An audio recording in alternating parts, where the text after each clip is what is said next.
Mok, apa dia buatnya tu?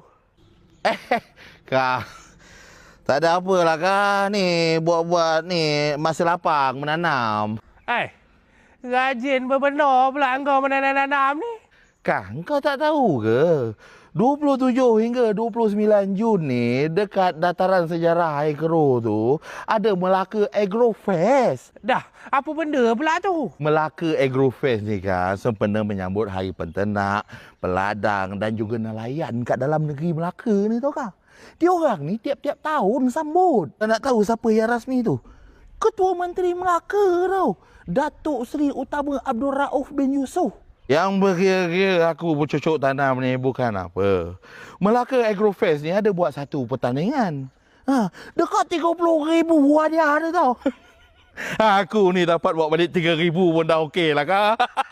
Yang paling best kat sana kau tahu apa? Ada kendurian. Kau tak tahu kendurian tu apa?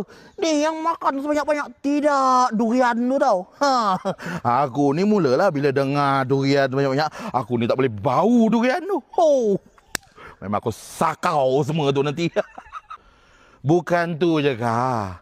Macam-macam lagi. Ada pameran, ada sukan rakyat, karavan, apa semua ada lah kat sana tu. Ni yang paling penting. Kalau kau nak rasa insaf, kat situ tempat yang paling tepat. Sebab kat situ ada persembahan UNIC. Yalah. Tak ni. Yang kau beria-ria duk tanam daripada tadi tu, aku nak juga tahu apa benda tu. Mari sini tunjuk kat aku ni. Kau nak tengok ya?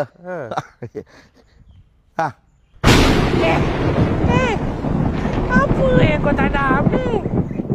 Ini toge. Kau ingat ni apa projek sains anak aku ke? Event bila? 27 hari bulan. Sempat lagi. Toge ni kalau 27 bulan tu letak kat tanah dia menyerebak. Lebih kurang dari mengenai makeup penuh toge tu nanti tau. Kau ingat ni apa? Pokok duit-duit? Boleh merebak kat pokok-pokok tu. Aduh, dah elok dah aku buang sampah tadi, patut aku turun masuk. Dah aku pergi lepak dengan kau ni dah berjangkit, dah sakit ni. Habis apa yang boleh tanam? Baik kau tanam ubi kayu. Ubi kayu boleh ke?